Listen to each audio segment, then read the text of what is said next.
Ima samo 5 godina, 3 teške dijagnoze i jedno malo, ali hrabro srce. Nives, djevojčica koja treba pomoć za gensko liječenje u Turskoj, dirnula je Hrvatsku. Imaju potreban iznos za skupo liječenje, ali mi ćemo ipak ispričati njezinu priču i to zbog hrabre mame i druge djece koja se bore s rijetkim dijagnozama. Ružica Đukić. Imaš li ti neku, Nives, želju? Da. A to je? Da imam krila. Da imaš krila?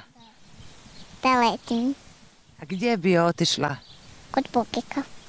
Sreća vaša pa ne čujete kako njena majka u pozadini plače. Nive želi krila da ode Bogu. Da se neće probuditi, baš toga se boji njena mama svaki put kad se dogodi ovo. Ej. Javi se. Ja ne znam da li ona mene čuje, ja nju zovem, znači. Ja nju zovem ljubavi, tu sam, javi se, gledam te, trebam te, volim te, odgovori. Ali ja vidim da nje nema, ona je tu... Samo tijelo? Samo tijelo. Ja ne znam da li će ona poslije napada biti normalna, da li neće, da li će hodati, da li će pričati, da li će biti tu. Ne znam. Svaki napad oštećuje mozak. Nives ima 2 teška neurološka sindroma i jedan ozbiljan mišićni poremećaj. Njezini roditelji potrošili su preko 30.000 eura da dođu do dijagnoze. Prodali su i kuću. Neprospavane noći i suze, eto nitko neće uspjeti pobrojati.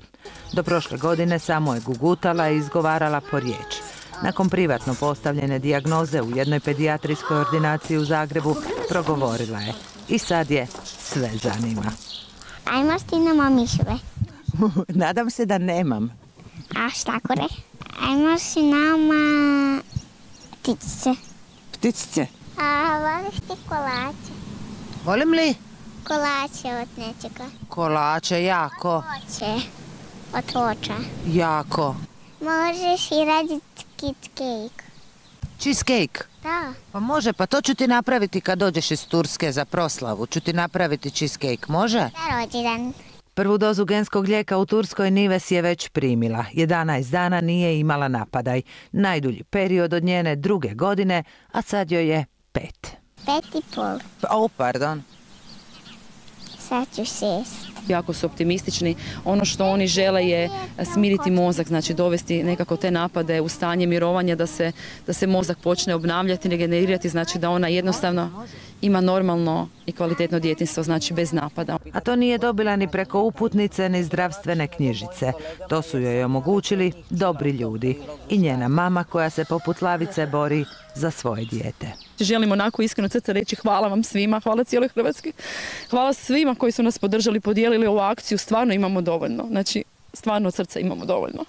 Ima i druge djece kojima treba, stvarno ima jako puno. Poput nabraja nam Nike, Vinka, Re, Mare, djece koja imaju rijetku bolest.